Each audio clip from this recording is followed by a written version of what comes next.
Hey, what's up, everybody? Happy Hump Day. I'm Aaron Hogan. This is Isaiah Collier. This is the EZ Cast. E and Z, get it? We're here again talking Texas basketball, the Final Four. As we recap things we're talking about on the B&E show every morning, 6 to 10 on the Horn. Of course, at hornfm.com and all the platforms of the Horn. Appreciate you being there. Isaiah Collier, basketball expert. And let's start with Texas because we're now, 5 days removed from Shaka Smart moving on to Marquette to take the Marquette job. Shaka was introduced earlier this week on a new 6-year deal, which opens up a spot at Texas. It's a pretty big job. New building being built, new facility. And, where do you think this stands right now with Chris Del Conte in pursuit of the replacement for Shaka Smart? Well, Chris Del Conte has been busy this 2021, hasn't he? With hiring Steve Sarkisian, and now he has to look for a new men's basketball coach. And Chris Beard is the obvious name that comes to everybody's mind, the Texas Tech coach. Will he leave Texas Tech, which he's built his own foundation there, going to the Final Four a few times, a national championship game, doing things his own way? Can they do enough to get him to come to Texas? And you hear Royal Ivy out there. People are hearing John Calipari with Kentucky, which is a stretch, but it's Texas. Living in Austin, Texas is always going to be a luxury to people. And, Chris Beard seems like the number one option, but I think it'll be a little difficult to get him out of Lubbock. Yeah, the Calipari thing came. Somebody reported that he maybe reached out to Rick Barnes, asked him about the job. Look, Tesla's moving here, Apple's, everybody wants to be in Austin, right? Yeah. Famous people from the West Coast are all moving, so it would stand to reason that if you're a high-level college basketball coach, that the Texas job's available, you're coming in clean, there's no firing or anything there, this is just an open vacancy. Let me kick the tires on that. That's a pretty good gig. Austin seems like a cool place if I'm going to coach basketball, and they pay well at Texas. Yes, that's part of it, too. Absolutely. Well, the Beard thing is really interesting, and we talked about it a lot on the show, on the B&E show. The fact that, today is Wednesday, the 31st of March. Tomorrow is the 1st of April. And Chris Beard has a buyout in his contract that today it's $7 million. Tomorrow it will be $4 million. The buyout drops $3 million day to day. And there are a lot of people, including yours truly, who speculate that that's why it's been so quiet, that there's probably or potentially already a deal in place. They're waiting for this. Why would you rush it when there's $3 million that you can save? Texas has a lot of money, but why not save it if you can? And, the Texas women made the great run to the Elite Eight and played in the Elite Eight game last night with a trip to the Final Four. If you know this is coming, why get in the way of that? Why overshadow what Vic Schaefer is doing in this spot? So we'll keep an eye on that. If it's not going to be Chris Beard, they're going to land a high-level coach. Speaking of Texas women and Vic Schaefer, how about what they just did? And how about in 1 year, the transformation he built into that program, the toughness, he called his team soft during the regular season after they lost a game to Oklahoma. But by the end of the year, they were not soft. And that's the impact a coach can have on a program. And I think it's fair to say, no matter what the results were for Shaka, this program needs some juice. It needs some pump going into a new building, and a guy like Chris Beard could bring that. Absolutely, and with Vic Schaefer and what he's done with the Texas women program, he clearly shows how good of a coach he is, being able to take a group of women and form a roster that's not necessarily, matches the philosophy. He did not recruit them, and that's really not the philosophy that he likes to have. Over at Mississippi State, he really liked, smaller, quicker guards who could really get up in you and really force you to do things that you don't want to do defensively.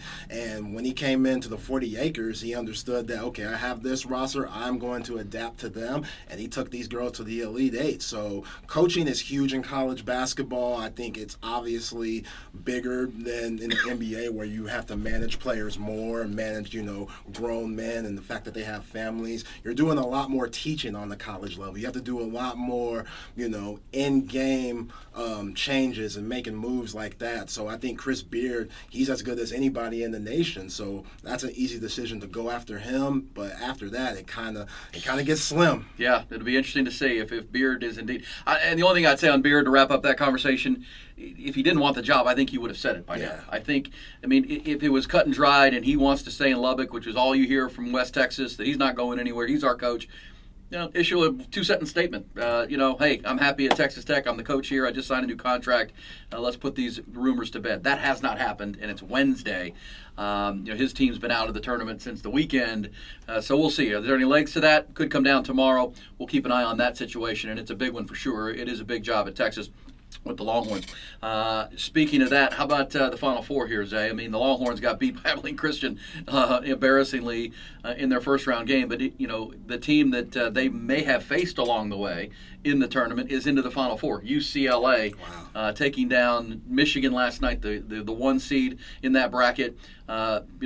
Play-in game to the Final Four. Pretty impressive for Mick Cronin. Yeah, very impressive. And there's just a matchup problem for a lot of teams. They lost, I want to say, 4 straight games before the tournament started. And they were just kind of, trying to figure out who they were and what they were trying to do at the end of the day. And they figured it out. They got 4 guards out there, and it starts with Johnny Juzang, number 3. He's a Kentucky transfer. And that's what you're seeing in, college basketball now. You're seeing a lot of transfer guys. And sometimes it just doesn't fit where you normally commit.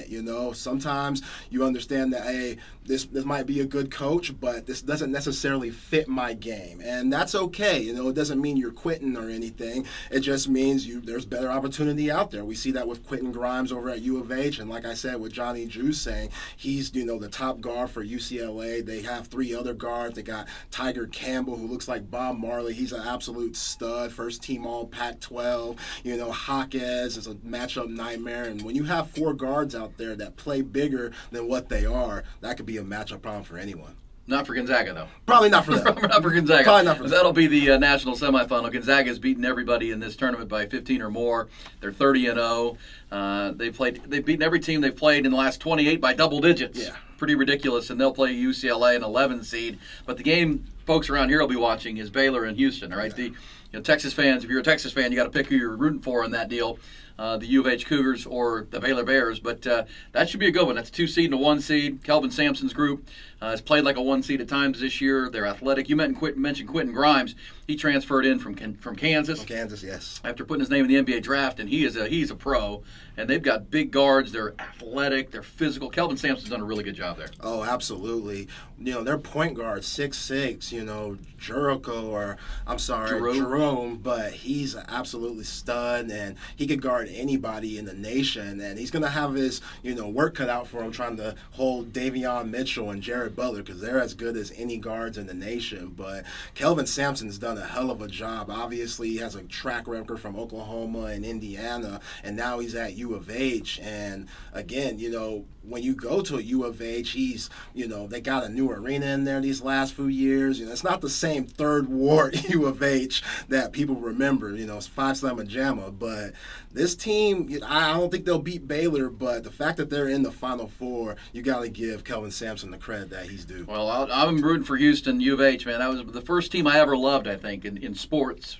As a kid, was Phi Slamma Jamma. I mean, I was a big baseball fan of the Astros, and the '80 Astros, I could argue, were my first love. But man, Phi Slamma Jamma and Clyde the Glide and Akeem. I know there's a lot of U of H fans out there that team was bigger than anything going on in Houston in the '80s. I can tell you that.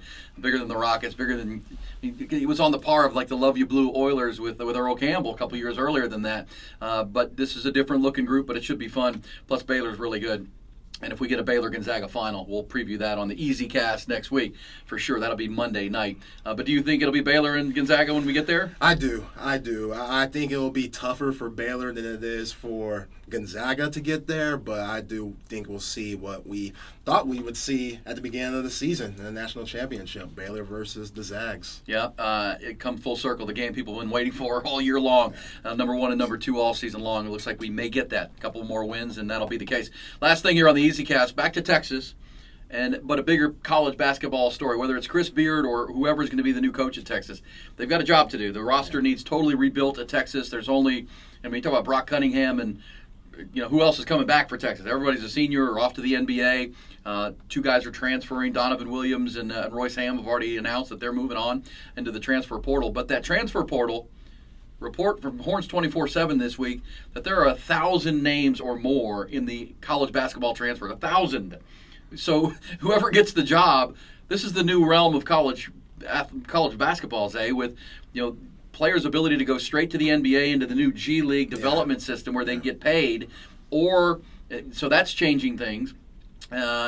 for college and pro basketball, but then the ability to transfer 1,000 players. I mean, these rosters can be totally reformed in one off season. Yeah, we talked to Brian Davis today on B&E, and he said that with 1,000 players going on transferring, we're not going to see normal recruiting like we have in recent past. And you think about Chris Beard and what he's doing at Tech, when he said clearly it's easier to get into Texas Tech than it is to Texas. So it might be a little different trying to bring in kids from the junior college level that, when you're at community college and junior college, those classes are a little bit easier than, the classes that you have to take at the 40 acres. So Chris Beard's rosters at Tech have been built heavily on transfers and guys that didn't work out of the original program, as you talked about, that have become key figures for Chris, and he, he's had a lot of high school players too, but the same thing, it's a good meld for them.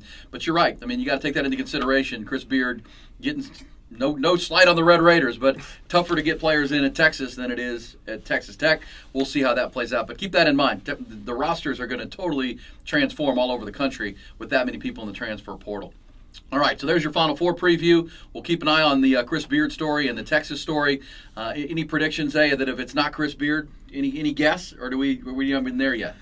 Man, I want Royal Ivey. I think he would come in and do a great job, especially because he's been there, he's done that. I think he started the most games ever in Texas men's basketball history, so that says a lot. He understands the NBA, which that's what every kid dreams of, getting into the NBA. And I think, he'll tell it like it is. Like, he'll let you know, hey, you might not be an NBA player, but that's okay. I didn't think I would be an NBA player, and I ended up having over a decade in the league. So I think Royal Ivey would be a next, runner-up if you can't get Chris Beard. But like we said, it's getting slim.